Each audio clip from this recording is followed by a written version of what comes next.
આગ્રહભરી વિનંતી છે કે જે કોઈ નિર્ણય હોય એનું અર્થઘટન પોઝિટિવ રચનાત્મક દિશામાં સમાજના ભવિષ્યને ધ્યાનમાં રાખીને લાંબા દૃષ્ટિકોણથી આપણે સૌ દરેક વ્યક્તિ એનું એવું અર્થઘટન કરીએ. પંચ પરમેશ્વર 5 જણાનો નિર્ણય એ જે ગામ સમિતિનો નિર્ણય હોય. આપણે જે શરૂઆત કરી બંધારણની એ વખતે ગ્રામ સમિતિને સત્તાઓ છે, પણ આનો ઢાંચો બન્યો નથી. ગ્રામ સમિતિઓ આપણે બનાવવામાં હજી ટૂંકા સમય હોવાથી પહોંચી શકાયો નથી ગામ સુધી, એટલે તાલુકા અને જિલ્લાના આગેવાનોને ગામ સુધી આવવું પડે છે.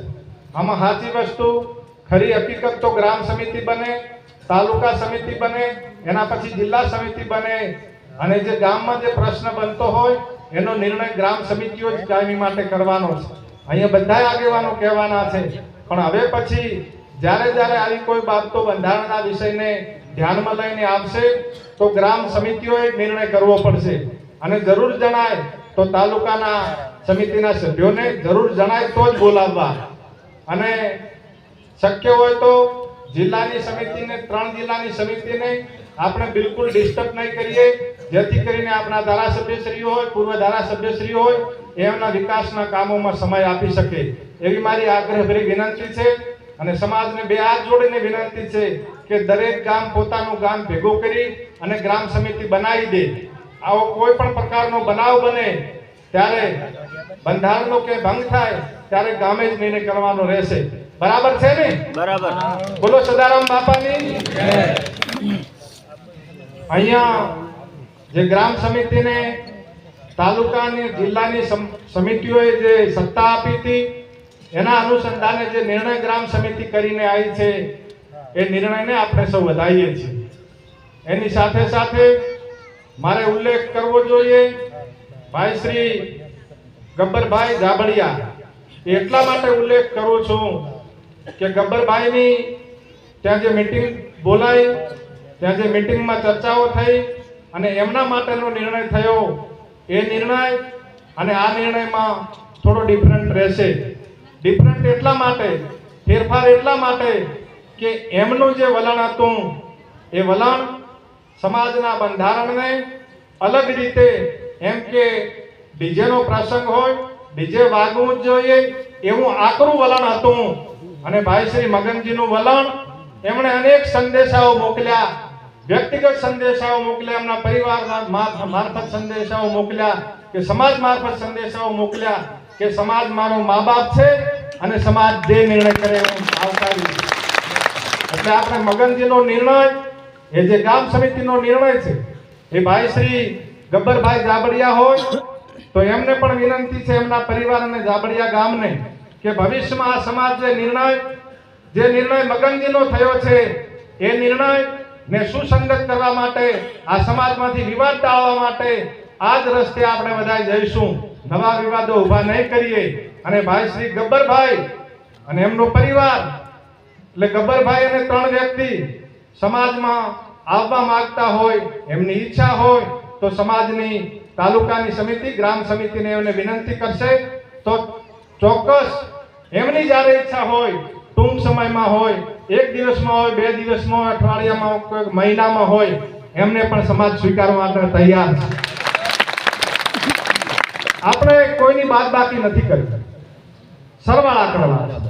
ક્યાંક આકરું વલણ ભાઈ શ્રી ગબ્બરભાઈ, એમના ભાઈ અર્જુનભાઈ, એમને હું સ્ટેજ ઉપરથી જવાબદારી પૂર્વક વિનંતી કરું છું સમાજના દીકરા તરીકે કે તમે તમારું વલણ સોશિયલ મીડિયામાં પોઝિટિવ રાખો, સકારાત્મક રાખો. આ બંધારણ કોઈ એક વ્યક્તિનું નથી, કોઈ એક ગામનું નથી, કોઈ એક તાલુકાનું નથી, 3 જિલ્લાનું બંધારણ.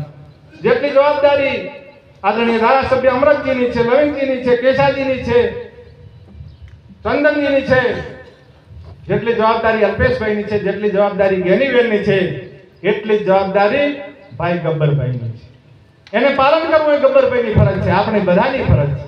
એટલે મારી આગ્રહભરી વિનંતી છે, જે અહીં નિર્ણય થાય એ નિર્ણય એમના માટે પણ લાગુ રહેશે. આપણે કોઈના બાદ બાકી નથી કર્યા, આપણે સરવાળા કરવા છે. અને હું પરમ કૃપાળુ પરમાત્મા સદારામ બાપા, માં ભગવતી અને ઓગણ બાપાને પ્રાર્થના કરું કે આ સમાજના બંધારણને આવી મીટિંગ ભરવાનો ક્યારેય દિવસ જ ના આવે, કોઈ તોડે જ નહીં. અને ક્યાંય ભૂલ થાય તો આપણે ગામે સુધારી લેવાની, અને ગામથી ભૂલ ન સુધરતી હોય તો ગામ જોડે મોટામાં મોટો પાવર છે અમરતજી સાહેબ, લવનજી સાહેબ, ચંદનજી, કેસારી સાહેબ, કે એને ત્યાં જવું જ નહીં. બરાબર ને? તાળીઓ પાડો બધા. આપણું કોઈનો ન માને તો એને ત્યાં જવાનું થતું નથી. એટલે જે આજનો જે નિર્ણય છે એ 3 જિલ્લામાં કોમન રહેશે. ભવિષ્યમાં આપણે કોઈના બાદ બાકી નહીં, સરવાળા કરીશું. અને ભાઈ શ્રી મગનભાઈને આપણે સન્માનપૂર્વક જે પંચે નિર્ણય કર્યો છે તે જાહેર કરીએ છીએ. અને આપણે અપેક્ષા રાખીએ કોઈના ગામ, મગનજી અને સમસ્ત સાંતલપુર તાલુકો, રાધનપુર તાલુકો કે ભવિષ્યમાં કોઈ પણ તાલુકામાં આવો વિષય ઉભો ન થાય એટલે વિનંતી છે મારી. ભાઈ શ્રી મગનજી ને ગ્રામ સમિતિ એ સુપ્રીમ છે, એમાં તાલુકા સમિતિ, જિલ્લા સમિતિનું સલાહ સૂચન નથી. અને ભવિષ્યમાં આ નિયમ કાયમી રહેશે.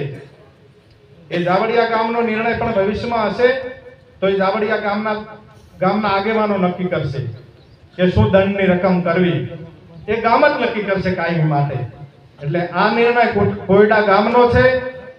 મગનજીને આખો સમાજ એમની ભૂલ બદલ જે ઠપકો આપ્યો મીઠો, અને કોયડા ગામની ગ્રામ સમિતિએ રૂપિયા 21,000 એમનો દંડ કર્યો છે.